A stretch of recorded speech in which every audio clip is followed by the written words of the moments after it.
Hello students, welcome back to our YouTube channel J study math and science. इस video में हम class 10th की science का जो चैप्टर कर रहे थे लाइट, उसका जो आगे का पार्ट है वो यहाँ से हम स्टार्ट करते हैं कि रे diagrams for images formed by concave mirror. कि जो कनकेव मिरर है इससे किस प्रकार की इमेजेस हमें मिलती हैं, क्या उनकी नेचर होती है, ठीक है ना। तो आपको इसमें क्या करना होता है कि कनकेव मिरर के आगे, ठीक है, कनकेव मिरर के फ्रंट पे जो उसका रिफ्लेक्टिंग सरफेस होता है उसके सामने ऑब्जेक्ट को हमने अलग अलग डिस्टेंस पे रखना होता है। जब हम उनको अलग अलग डिस्टेंस पे रखते हैं तो उसके हिसाब से हमें इमेजेस मिलती हैं। तो जैसे कि देखिए, सबसे पहले हम क्या करेंगे कि जो कनकेव मिरर है उससे बहुत दूर रखेंगे, यानी कि इन्फिनिटी पे रख देंगे, ठीक है ना। बहुत ही ज़्यादा दूर रखेंगे और वहाँ से चेक करेंगे कि इसकी इमेज कैसी बनेगी और कहाँ पर बनेगी, ठीक है।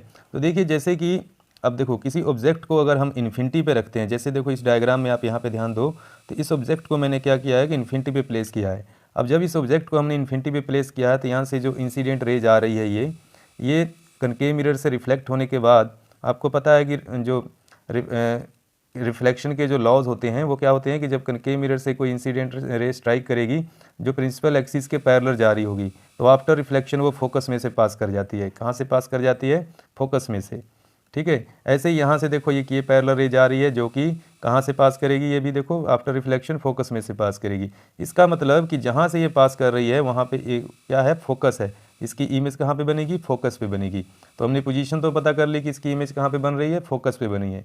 अब कनकेव मिरर से आप ये ध्यान रखना कि एक केस को छोड़कर बाकी सभी केस में जो कनकेव मिरर है वो हमें कौन सी इमेज देता है? रियल और इन्वर्टेड देता है, ठीक है। क्योंकि आफ्टर रिफ्लेक्शन जो रेज हैं, रिफ्लेक्टेड रेज हैं, वो फोकस पे स्ट्राइक कर रही हैं, इंटरसेक्ट कर रही हैं आप अपने एक दूसरे को, ठीक है। तो यहाँ पे जो इमेज बनेगी वो क्या बनेगी? रियल बनेगी और इन्वर्टेड बनेगी, ठीक है। क्या बनेगी? रियल बनेगी और इन्वर्टेड बनेगी। इन्वर्टेड का मतलब होता है उल्टी बनेगी, ठीक है। अगर आपका सिर ऊपर की तरफ है तो यहाँ पे नीचे की तरफ हो जाएगा। और पॉइंट साइज बनेगा। पॉइंट साइज बनेगा मतलब बहुत ही छोटी होगी, पॉइंट साइज के पॉइंट के बराबर होगी इमेज। तो इसको हम ऐसे लिखते हैं पॉइंट साइज, या फिर बोल देते हैं हाईली डिमनाइज्ड, ठीक है। तो आई होप आपको ये कॉन्सेप्ट क्लियर हो गया होगा, ठीक है। इसी तरह से अब हम चलते हैं कि हमने करना क्या होता है कि इसमें जैसे अब इन्फिनिटी पे रख लिया तो अब हम थोड़ा सा क्लोज जाएंगे। तो जो इसका सेंटर ऑफ कर्वेचर है सी, यहाँ पे आप देख रहे हो, तो इसके बियॉन्ड का मतलब इसके पीछे रख देंगे, ठीक है। थोड़ा सा इसकी क्लोज चले जाएंगे, यहाँ पे रख देंगे ऑब्जेक्ट को, तब वहाँ से चेक करेंगे किस तरह की इमेज मिलती है। तो चलो देखते हैं नेक्स्ट पार्ट में। तो यहाँ पर देखो, अब मैंने ऑब्जेक्ट को क्या किया है कि कहाँ पे ले आया हूँ, जो सेंटर ऑफ कर्वेचर है उसके जस्ट बिहाइंड लेकर आया हूँ, ठीक है। जस्ट बियॉन्ड लाया हूँ, सॉरी, इसके जो आगे लेकर आया हूँ।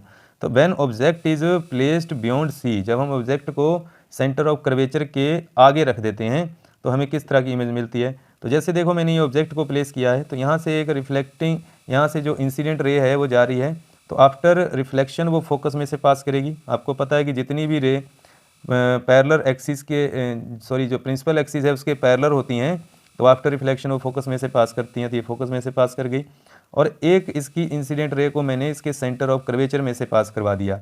जब इसके सेंटर ऑफ कर्वेचर में से पास करवाया तो आपको पता है जब incident ray centre of curvature में से जाती है तो after reflection same path choose करती है, उसी डायरेक्शन में वापस आ जाती है। तो देखो यहाँ पे एरो मैंने लगा रखा है, ठीक है।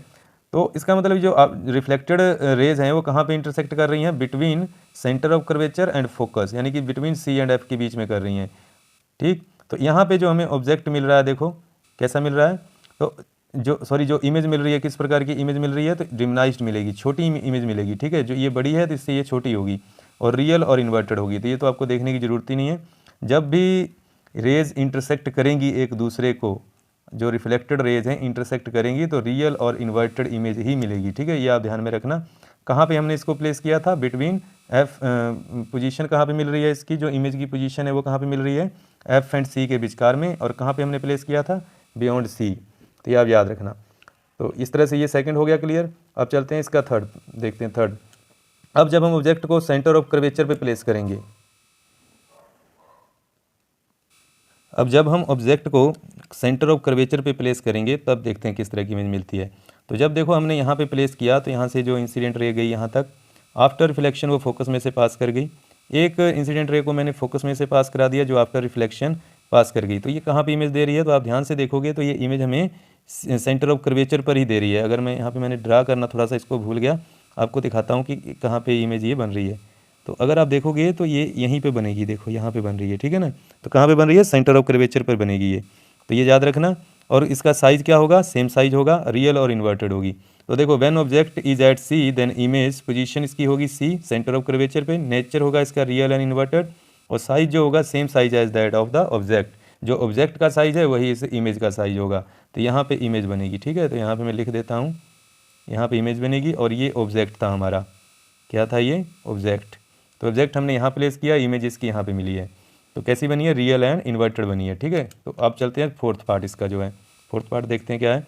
When object placed between F and C, जब ऑब्जेक्ट को हम centre of curvature and focus के इन बिटवीन प्लेस करते हैं तो हमें क्या मिलती है इमेज। देखो यहाँ से रे ऑफ लाइट हमने पास कराई एक, ठीक है, इंसिडेंट रे गई, आफ्टर रिफ्लेक्शन ऑफ फोकस में से पास कर गई।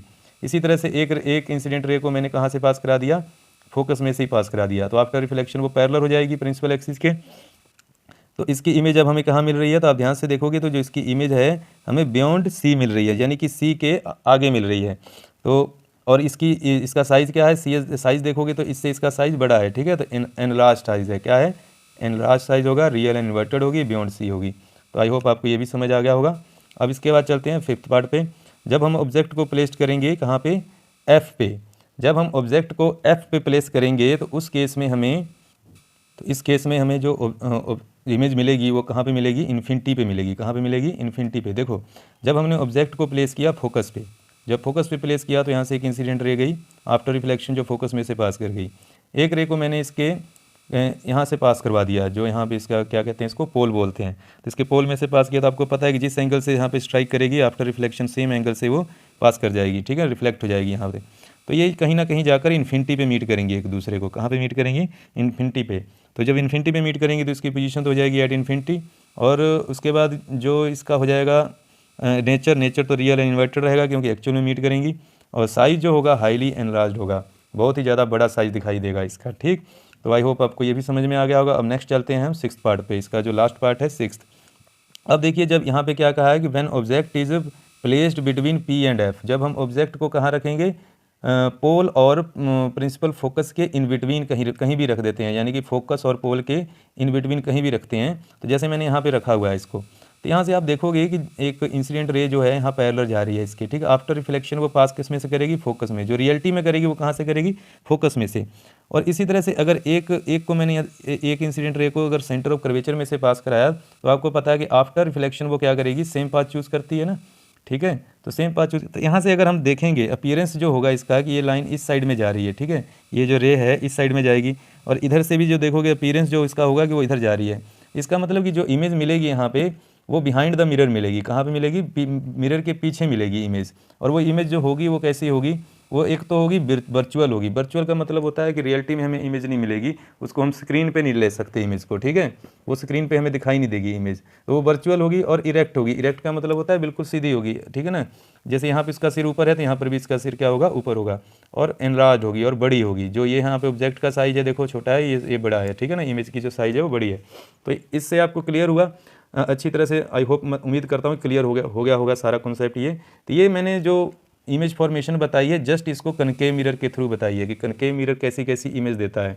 कन्वेक्स मिरर की जो इमेज इन्फॉर्मेशन, जो इमेज फॉर्मेशन होगी वो हम नेक्स्ट वीडियो में करेंगे। तो पहले आप इस वीडियो को अच्छी तरह से देख लें, समझ लें, ये कॉन्सेप्ट कनकेव मिरर का क्लियर कर लें, उसके बाद कन्वेक्स मिरर करेंगे। कन्वेक्स मिरर तो बहुत ईजी है, उसमें सिर्फ 2 केस ही हमने डिस्कस करने हैं, ठीक है ना, तो इससे बहुत ही कम है। और उसमें जो इमेजेस हमें मिलेंगी मोस्टली उसमें कैसी होंगी, वर्चुअल और इरेक्ट होंगी।